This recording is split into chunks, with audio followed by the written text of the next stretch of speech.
예레미야서 51장 59절 말씀부터 64절까지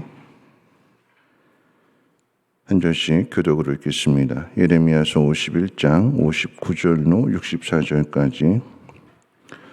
유다의 시드기야 왕 제4년에 마시아의 손자 네리야의 아들 스라야가 그 왕과 함께 바벨론으로 갈 때에 선지자 예레미야가 그에게 말씀을 명령하니 스라야는 병참감이더라. 예레미야가 바벨론에 닥칠 모든 재난 곧 바벨론에 대하여 기록한 이 모든 말씀을 한 책에 기록하고 스라야에게 말하기를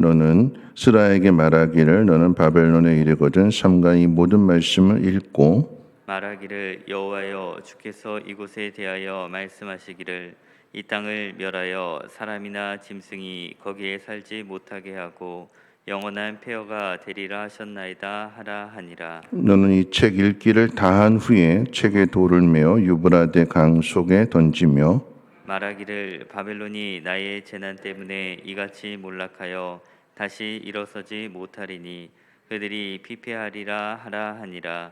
예레미야의 말이 이에 끝나니라. 아멘. 바벨론의 멸망에 대한 마지막 메시지가 주어지는 것이 오늘 본문의 말씀입니다.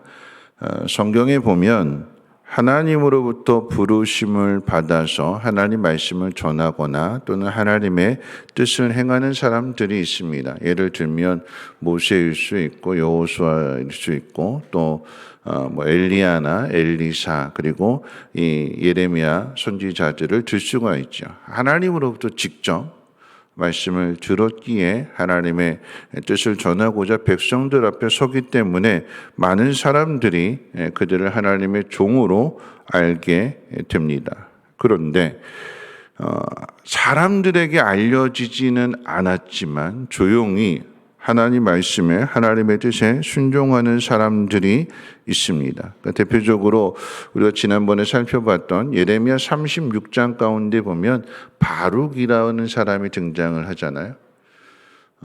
바룩이 예레미야가 감옥에 갇혀 있을 때 하나님 주신 그 말씀을 기록하라고 하셨는데 예레미야 선지자를 대신해서 바룩이 하나님 말씀을 예레미야가 불러주는 그대로 기록한 후에 여호야김 왕 앞에 가서 예레미야 선지자를 대신해서 하나님 말씀을 읽습니다. 그런데 어떤 말이냐? 유다가 망한다라고 하는 거죠. 여호야김 왕이 이 일을 듣고 예레미야랑 바룩을 죽이려고 했던 일이기 때문에 자기 생명을 걸고 하는 일과 같습니다. 그런데 예레미야의 명령 앞에 바룩이 순종하잖아요. 오늘 본문에도 그런 사람이 등장하게 되는데 병참관 스라야라고 이야기를 하게 되는데 근데 이 스라야는 재미있게도 바룩과 형제입니다. 형제예요. 예레미야 선지자에게 주신 그 하나님의 말씀을 예레미야가 너 바벨론에 가거든 바벨론이 곧 망하게 될 것이라고 하는 하나님 말씀을 성에 가서 전해라. 그랬는데 이 스라야가 가서 그대로 행하게 되는 거죠. 형제 간에 바룩은 여호야김 왕 앞에 가서 유다의 멸망에 대해서 선포를 하고 또 스라야는 바벨론 몇 년 지나서 시드기야 왕과 함께 바벨론에 갔을 때에 바벨론 성에서 이 성은 후에 하나님의 심판에 의해서 망하게 될 것을 선포하게 됩니다. 그때가 오늘 본문 말씀 가운데 보면 59절에 시드기야 왕 제4년에 시드기야와 또 이 스라야가 함께 바벨론에 갔다 이렇게 성경은 기록하고 있는데 여러분 이게 참 재밌는 상황이 뭐냐면 왕과 병참감 둘이 간 것으로 기록되어져 있어요.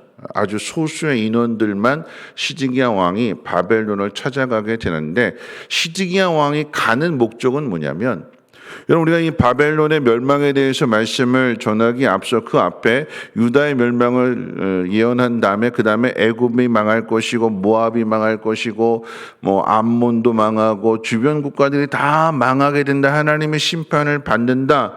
왜 심판을 받느냐? 근데 가장 먼저 왜 애굽을 이야기했느냐? 뭐 전통의 강호이기도 하겠지만 애굽이 하나님의 뜻을 거역하고 바벨론과 맞서거든요.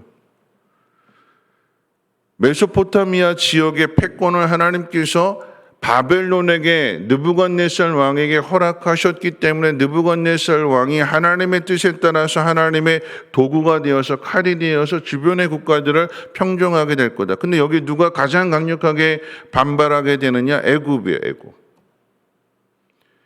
그렇게 내버려 둘 수 없다. 그래가지고 애굽이 반발하면서 세력을 모으게 되는데 물론 힘은 좀 빠졌지만 전통의 강호인데 자기 혼자만으로 안 되니까 주변의 국가들을 모으게 될 때에 모압도 암몬도 블레셋도 다 뜻을 동참해서 그래 한번 우리가 바벨론에 한번 맞서보자. 그런데 유다만 이 시드기야 왕만 결정하지 못하고 고민하고 있는 상황이에요. 그래서 오늘 이 본문 가운데 시드기야 왕 4년 주전 594년이 되는데 여러분 참고로 587년에 유다가 망하게 되고 바벨론은 536년에 망하게 되는 거예요.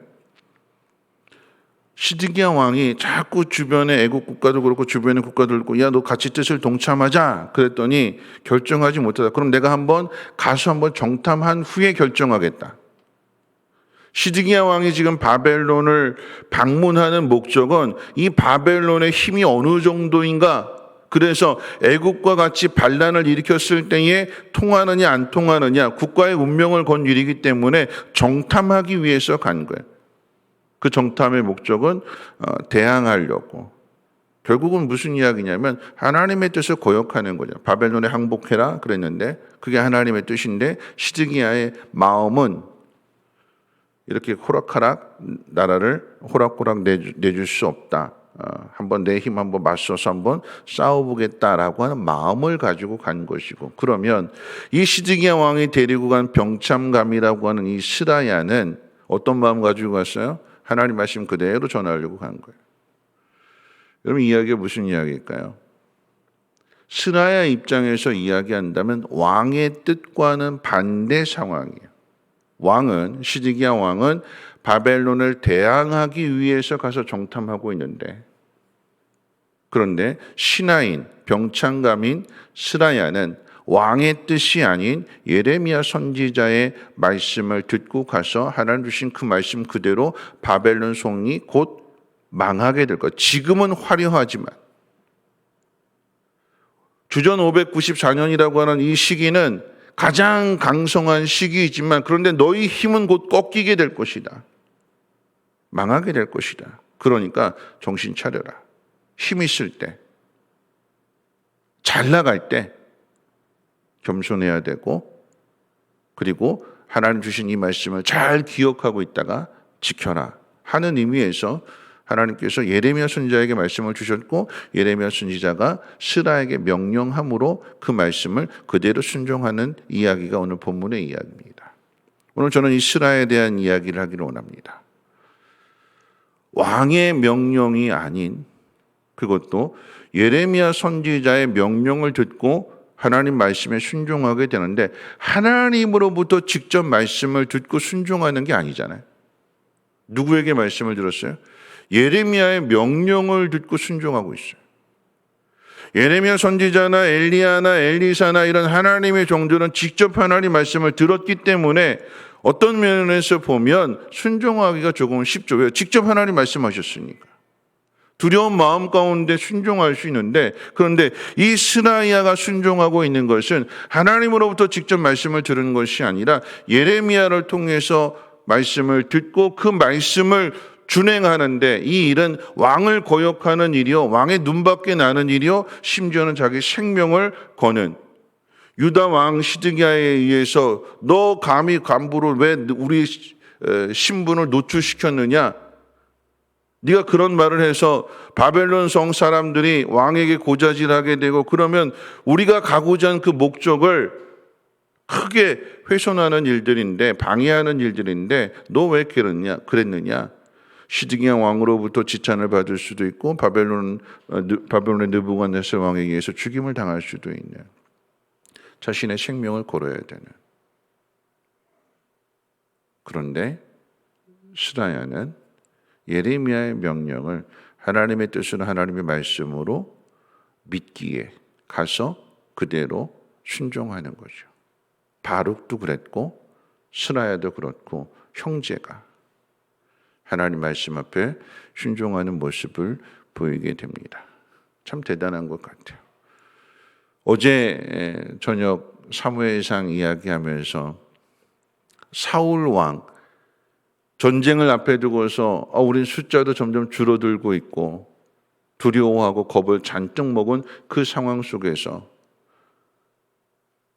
14장 6절 말씀 가운데 전쟁은, 요나단이 그러잖아요. 전쟁은 숫자에 있는 게 아니다.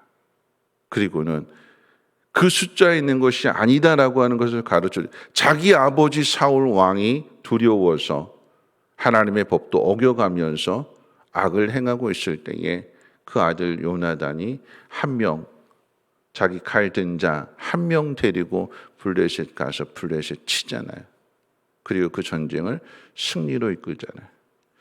요나단도 대단하지만 14장 7절 말씀 가운데 그 병기 든 자, 요나단의 칼을 든 자가 이렇게 이야기했어요. 오늘 이야기 있고 이 말씀 있고 말씀 마칠 때 14장 7절 이렇게 이야기했잖아요. 무기를 든 자가 그에게 이르되 당신의 마음에 있는 대로 다 행하여 앞서 가소서. 내가 당신과 마음을 같이 하여 따르리이다. 여러분, 스라야는 예레미야 선지자와 마음을 같이 하여 따르고 있는 거예요. 자신의 생명을 내어놓는 일이요, 왕의 미움을 받는 일임에도 불구하고, 또한 직접적으로 하나님 말씀을 들어서 행하는 것보다도 예레미야 선지자에게 주신 그 말씀을 하나님 말씀으로 믿고 그 뜻에 순종하는 그 모습을 오늘 우리에게 보여주고 있는 것입니다. 마음을 같이 하는 거예요. 그리고 그 일이 하나님의 뜻을 이루는 일이기 때문에 생명에 위협이 있다 할지라도 그것을 두려워하지 않고 세상의 힘을 가지고 있는 왕보다도 진실하게 예레미야 선지자와 스라야의 이 관계는 나이로 보면 아버지와 아들과 같은 관계. 스라야는 젊고 이때 594년에 예레미야 선지자의 나이는 50을 넘은 나이예요. 아버지와 같은 예레미야가 명령을 하게 되니까 이 스라야가 자신의 생명을 걸고 마음을 같이하여 하나님의 뜻에 순종합니다. 우리가 무엇을 두려워해야 되는가? 세상인가? 아니면 하나님인가? 나에게 맡겨주신 귀한 사명이 무엇인지를 잘 돌아보면서 우리가 찬송하고 기도하기를 원하는데, 이 찬송은 요즘 젊은이들이 제일 하나님이 주신 찬송인데 제일 부르기 싫어하는 찬송이래요. 320장.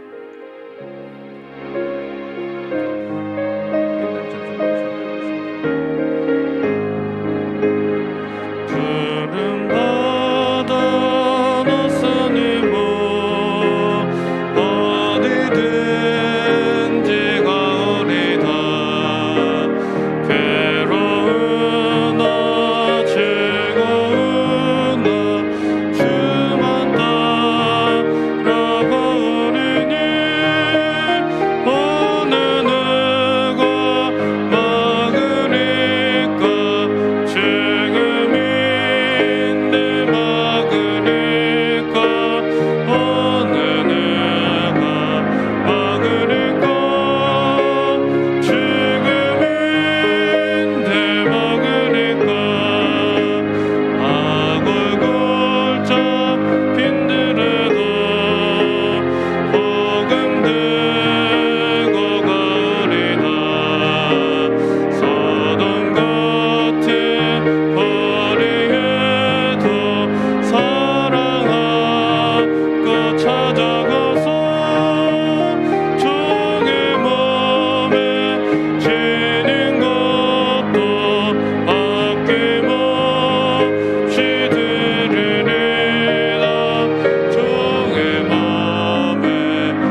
말씀 생각하면서 함께 기도하실 텐데요. 이름도 없이 빛도 없이 스라의 모습이 그런 모습이에요. 나라를 구하는 큰 일이 아니었어요. 오히려 어떤 의미에서 보면 자기 목숨을 그냥 그저 내어놓는 무모한 일과도 같아요. 더욱이 하나님으로부터 직접 명령을 들은 것도 아니고 말씀을 들은 것도 아니고 예레미야로부터 명령을 받고 그 말씀을 전해 들었을 때에 요나단의 칼을 든 자가 말했던 것처럼 당신 마음에 있는 대로 다 행하여 앞서가소서 내가 당신과 마음을 같이하여 따르리다. 스라야는 마음을 같이해서 예레미야를 따랐습니다. 오늘 우리에게도 동일하게 하나님 명령, 하나님의 뜻 앞에 마음을 같이하여 따를 수 있는 그곳이 어느 곳이라 할지라도 악을 골짝 빈들이라 할지라도 주님 부르셨으면 주님 명령하셨으면 하나님 내가 순종하겠습니다. 그런 일꾼 되겠습니다. 하는 마음으로 함께 통성으로 하나님 앞에 기도합니다. 거룩하신 하나님 감사합니다. 하나님 말씀하여 주신 일들 때론 그것이 이해가 되지 않고 또 우리의 생명을 내어놓는 일이라 할지라도 하나님 스라야가 그 명령 앞에 순종하여서 바벨론에 가서 하나님 말씀을 선포했던 것처럼 왕의 뜻을 거역하는 일이요 왕의 미움을 받는 일이라 할지라도 스라야는 그 일을 행하였습니다. 하나님 요나단도 또 요나단의 칼을 든 자도 아버지의 명령을 따르지 않고 하나님 주시는 그 마음을 가지고 선포하며 블레셋과의 싸움에서 승리로 이끌어가는 그 모습을 하나님 기억하게 해주시고 무엇을 따르는지 무엇을 믿는지 어떤 삶을 살아가는지 우리 자신을 돌아보게 해주시고 하나님 원하시는 대 하나님 뜻하신 대로 그 모든 일들을 이룰 수 있도록 하나님 은혜를 도와해 주시되 지혜와 분별력을 도와해 주셔서 하나님 말씀을 전해 주실 때에 마음이 같아지기를 원합니다. 한 마음 되게 도와주시고 함께 그 길을 걸어갈 수 있는 동역할 수 있는 이름도 없이 빛도 없이 하나님 드러나지 않는 화려하지 않은 일이라 할지라도 하나님 묵묵히 그 일을 감당할 수 있는 충성된 일꾼들 되게 도와주시옵소서. 하나님 오늘 이 하루도 그리고 이번 한 주간의 삶 또한 하나님 말씀에 귀를 기울이며 마음의 결단을 하게 해주시고 하나님의 뜻에 순종하는 복이 있는 삶이요 복이 있는 한 주간 되어줄 수 있도록 하나님 은혜를 도와주셔서 우리의 믿음이 약해지지 않고 하나님으로 충만하게 채워주셔서 강하고 담대하게 하나님의 뜻 이루게 하옵소서.